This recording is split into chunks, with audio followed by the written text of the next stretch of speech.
Hi friends, മലയാളത്തിൽ നിന്നും ആദ്യമായി ഒരു ദിവസം ഫസ്റ്റ് ഡേ 50 കോടി രൂപ കളക്ഷൻ നേടുന്ന ഒരു ചിത്രം ഉണ്ടാകുമോ എന്ന് നമുക്ക് ഒരു 10 ദിവസം മുമ്പ് വരെ നമുക്ക് അങ്ങനെ ഒരു ചിന്തയില്ലായിരുന്നു. പക്ഷേ ഈ എമ്പുരാൻ്റെ ബുക്കിംഗ് സ്റ്റാർട്ട് ചെയ്തതിനു ശേഷം നമുക്ക് ഉറപ്പിച്ച് പറയാൻ പറ്റുന്നത് എന്താണെന്ന് വെച്ച് കഴിഞ്ഞാൽ ആദ്യത്തെ ദിവസം 50 കോടി ക്ലബ്ബിൽ കയറാനുള്ള സാധ്യതയുണ്ട് ഒരു മലയാള ചിത്രത്തിന് എന്ന് എമ്പുരാൻ തെളിയിച്ചു തന്നു. കാരണം അതിൻ്റെ ബുക്കിംഗ് അങ്ങനെയാണ് പൊയ്ക്കൊണ്ടിരുന്നത്. നമ്മൾ ലിയോയുടെ റെക്കോർഡ് മറികടക്കോ നോക്കിക്കൊണ്ടിരുന്നത്. ഇപ്പോൾ ലിയോയുടെ റെക്കോർഡൊന്നുമല്ല എന്നുള്ള രീതിയിലാണ് എത്തിയിരിക്കുന്നത്. ലിയോയുടെ റെക്കോർഡൊക്കെ മറികടക്കാൻ വേണ്ടി ഇനി ഒരു ദിവസം കൂടെ മതി, കൂടിപ്പോയ മാക്സിമം ഒരു ദിവസം കൂടെ മതി ലിയോയുടെ റെക്കോർഡ് മറികടക്കാനുള്ള ഷോ ഒക്കെ അവർ ആഡ് ചെയ്യുന്നുണ്ട്. അപ്പോൾ അതിൻ്റെയൊക്കെ ബുക്കിംഗ് വരും. കാരണം ബുക്കിംഗ് ഇപ്പോഴും ആളുകൾക്ക് കുറേ പേർക്ക് 6 മണിക്കുള്ള ഷോയുടെ ടിക്കറ്റ് കിട്ടിയിട്ടില്ല. അപ്പോൾ അതുകൊണ്ട് തന്നെ ഇനിയും ഈ സിനിമയ്ക്ക് റെക്കോർഡ് മറികടക്കാനുള്ള സാധ്യത വളരെ അധികമുണ്ട്. അതുകൊണ്ട് തന്നെ ലിയോയുടെ റെക്കോർഡ് ഉറപ്പായിട്ട് മറികടക്കും. ഇപ്പോൾ ലിയോയുടെ റെക്കോർഡ് മറികടക്കോ ഇല്ലേ എന്നുള്ളതല്ല ഇപ്പോൾ ഉള്ള ചോദ്യം. ഇപ്പം ആദ്യ ദിനം മലയാളത്തിൽ നിന്നും 50 കോടി രൂപ കളക്ഷൻ നേടുന്ന ഒരു മലയാള ചിത്രം എന്നുള്ള രീതിയിൽ വരുമോ എന്നുള്ളതാണ്.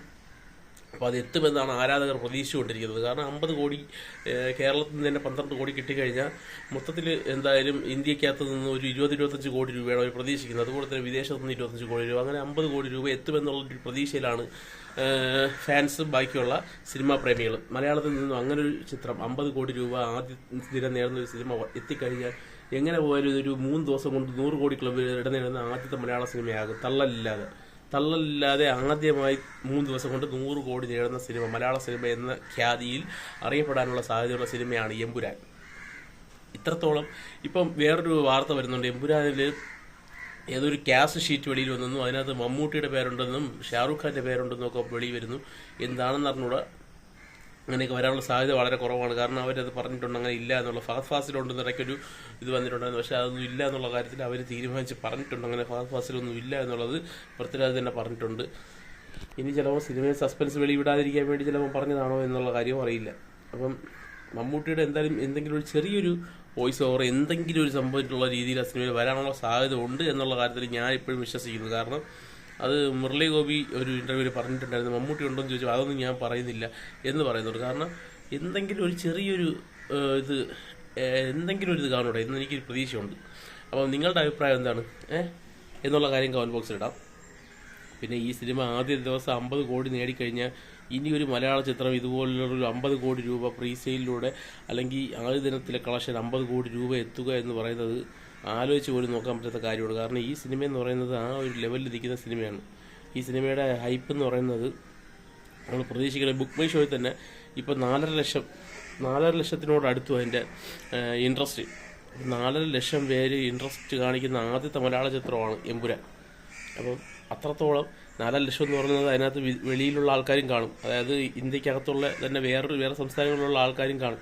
അപ്പം അവിടെയൊക്കെ ഈ സിനിമയ്ക്ക് വൻ ഇതാണ്. എനിക്ക് തോന്നുന്നത് ഈ സിനിമ ഹിന്ദിയിൽ ഒരു ക്ലിക്കായി കഴിഞ്ഞു കഴിഞ്ഞാൽ പുഷ്പയൊക്കെ ക്ലിക്കായതുപോലെ കേരളത്തിൽ നിന്ന് നേടുന്നതിനേക്കാളും കൂടുതൽ ചിലപ്പം ഇത് ഹിന്ദി സംസാരിക്കുന്ന പതിപ്പ് നേടാനുള്ള സാധ്യത വളരെ അധികമാണ്. അതുപോലെ തന്നെ തമിഴ്നാട്ടിലും ഇതിന് നല്ല രീതിയിലുള്ള ബുക്കിംഗ് നടക്കുന്നുണ്ട്. അതുപോലെ ബാംഗ്ലൂർ ഇതുപോലുള്ള സ്ഥലങ്ങളിലൊക്കെ വൻ രീതിയിലുള്ള കളക്ഷൻസ് വരാനുള്ള സാധ്യതയുണ്ട്. അപ്പം 3 ദിവസം കൊണ്ട് 100 കോടി എന്നൊന്നും പറയുന്നത് വലിയ കാര്യമല്ലാത്തുള്ള സ്ഥിതിയാണ്. പക്ഷേ ഞാനിപ്പോൾ ഞായറാഴ്ചത്തെ ബുക്കിംഗ് എടുത്ത് നോക്കി, ബുക്ക് മൈ ഷോയ്ക്കകത്ത് ഞായറാഴ്ചത്തെ ബുക്കിംഗ് നോക്കിയപ്പോഴത്തേക്ക് അതിനകത്ത് എല്ലാം പച്ച കളിഞ്ഞ് കിടക്കുകയാണ്. ഞായറാഴ്ചയൊന്നും ആരും ബുക്ക് ചെയ്തിട്ടില്ല. കാരണം ഇത്രയും വലിയൊരു സിനിമ വരുമ്പോൾ ഫാമിലീസൊക്കെ ഞായറാഴ്ച ബുക്ക് ചെയ്യേണ്ടതാണ്. പക്ഷേ അവർ ഞായറാഴ്ചത്തെ എനിക്ക് തോന്നുന്നത് എന്താണെന്ന് വെച്ചാൽ ഫസ്റ്റ് ഡേ കാണാനുള്ളവരെല്ലാവരും തിരക്കിട്ട് ബുക്ക് ചെയ്തിട്ടുണ്ട്. പക്ഷേ ഞായറാഴ്ച കാണാമെന്ന് വിചാരിച്ചിരിക്കുന്ന ഫാമിലീസ് ഇപ്പോൾ ബുക്ക് ചെയ്യാതെ എന്താണെന്ന് വെച്ച് കഴിഞ്ഞാൽ ഫസ്റ്റ് റിപ്പോർട്ട് വന്നതിന് ശേഷം ബുക്ക് ചെയ്യാമെന്നുള്ള രീതിയിലാണ് നിൽക്കുന്നത്. അപ്പോൾ ഇത് ഫസ്റ്റ് റിപ്പോർട്ടൊന്നും നിങ്ങൾ കാത്തിരിക്കേണ്ട ആവശ്യമില്ല. ഈ സിനിമ എന്ന് പറയുന്നത് അത്രയ്ക്ക് ആ ഒരു ലെവലിലുള്ള സിനിമയാണെന്നതിൻ്റെ ട്രെയിലർ കണ്ടപ്പോൾ തന്നെ നമുക്ക് മനസ്സിലായതാണ്. അപ്പം ഞായറാഴ്ചയ്ക്ക് വേണ്ടി കാത്തു നിൽക്കേണ്ട. ചിലപ്പം ഈ സിനിമയുടെ ആദ്യ റിപ്പോർട്ട് വെളിയിൽ വന്ന് 5 മിനിറ്റ് കൊണ്ട് തന്നെ ചിലപ്പോൾ ഞായറാഴ്ചത്തെ ടിക്കറ്റ് അത്രയും ഫുള്ളാവാനുള്ള സാധ്യതയുണ്ട്. അപ്പോൾ അതുകൊണ്ട് നിങ്ങൾ നേരത്തെ ഞായറാഴ്ചത്തെ ടിക്കറ്റ് ബുക്ക് ചെയ്ത് വയ്ക്കുന്നതായിരിക്കും ഏറ്റവും ലാഭം. അപ്പം നിങ്ങളുടെ അഭിപ്രായം എന്താണ്? 3 ദിവസം കൊണ്ട് ഈ ചിത്രം 100 കോടി നേടുമോ, അല്ലെങ്കിൽ ആദ്യ ദിവസം കേരളത്തിലെ ലിയോയുടെ റെക്കോർഡ് മറികടക്കുമോ എന്നുള്ളത് നിങ്ങൾക്ക് കമൻറ്റ് ബോക്സിലിടാം. അപ്പോൾ നിങ്ങൾ കുറച്ച് പേര് പറയുന്നുണ്ട് ഇതേപോലെ ലിയോയുടെ ഇത് ഫാൻ ഷോ കൂടാതെയാണ് ഇത് 10 കോടി രൂപ 10 കോടി രൂപയ്ക്ക് മുകളിൽ പ്രീസെയിലായെന്നൊക്കെ പറയുന്നുണ്ട്. അങ്ങനെ ആവാനുള്ള സാധ്യത വളരെ കുറവാണ്. കാരണം അങ്ങനെ അതുകൂടി ചേർത്തേ അവരിടുള്ളൂ. ഇത് മൊത്തത്തിലുള്ള കളക്ഷൻ അവർ കാണിച്ചിരിക്കുന്നത്. ഞാൻ ഇന്ന് രാവിലെ നോക്കിയാൽ 9.15 കോടി രൂപയെന്നാണ് അതിൽ കാണിക്കുന്നത്. അപ്പോൾ 10 കോടി എന്ന് പറയുന്നത് ഫാൻ ഷോയും കൂടി ചേർത്തുള്ളതായിരിക്കാനാണ് സാധ്യത. അറിഞ്ഞൂടാ. എങ്ങനെയാണെങ്കിലും അവർ 12 കോടി എന്തായാലും ടച്ച് ചെയ്ത് അതിന് മുകളിലോട്ട് എത്തിക്കഴിഞ്ഞ് കഴിഞ്ഞാൽ ലിയോ റെക്കോർഡ് മറികടന്ന് കഴിഞ്ഞാൽ അവർ ഉറപ്പായും ഒരു പോസ്റ്റർ വെളിവിടും. കേരളത്തിലെ ഏറ്റവും വലിയ ഫസ്റ്റ് ഡേ കളക്ഷൻ പ്രീ സെയിലൂടെ നേടിയ സിനിമ എന്നുള്ളത് എന്തായാലും ഒരു വെളിവിടാതിരിക്കില്ല. അപ്പം നിങ്ങളുടെ അഭിപ്രായം കമന്റ് ബോക്സിൽ ഇടാം. നന്ദി, നമസ്കാരം.